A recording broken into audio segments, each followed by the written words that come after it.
Dairy industries के अंतर्गत आज हम बात करेंगे घी प्लांट की। घी का निर्माण कई प्रकार से किया जाता है। वो घी भी कई तरह के होते हैं। वेजिटेबल घी, जिसका निर्माण वेजिटेबल ऑयल्स प्लस अन्य मिल्क फैट को बनाकर निर्माण किया जाता है। A2 प्लस घी, जो गाय की जो A2 घी की जो A2 प्रोटीन है उसकी जो नस्ल होती है, गिर गाय और भी कई नस्ल है, उनको उनके जो दूध से निकाला जाता है घी और उनको घी बनाया जाता है, तो वो A2 प्लस घी होता है। साथ में अन्य घी आप देखते हैं, क्रीम से तैयार घी, बटर से तैयार घी, कई तरह के घी होते हैं। अब घी में हम मुख्य रूप से आज बात करने जा रहे हैं क्वालिटी कंट्रोल की, क्योंकि घी में फोमिंग की प्रॉब्लम आती है।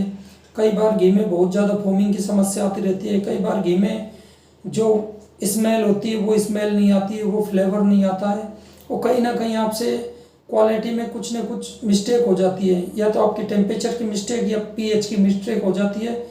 जब भी आप गर्म करते हैं तब आपको फिक्स याद नहीं होता है या फिक्स पता नहीं होता है कि कितना रखना है। साथ में घी के प्लांट में घी की कौन कौन सी एनालिसिस होती है। आप एनालिसिस की जब बात करते हैं तो RM से वास RM, IV, SV, PV, BT, moisture content, इसके अलावा बहुत सारे ऐसे टेस्ट होते हैं जिनके द्वारा घी की क्वालिटी निर्धारित की जाती है। जो एक फैटी एसिड प्रोफाइल होती है वो भी घी में आवश्यक है।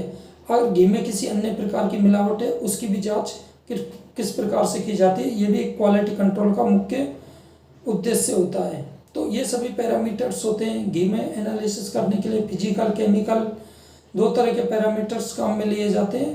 तो दो तरह के पैरामीटर्स में कौन कौन से और इनकी क्या क्या रेंज है, यही आपके घी की क्वालिटी को कंट्रोल करके रखते हैं। साथ में कई तरह के घी का निर्माण होता है, उन सभी घी का निर्माण भी किस तरह से किया जाता है, क्या टेम्परेचर रखा जाता है।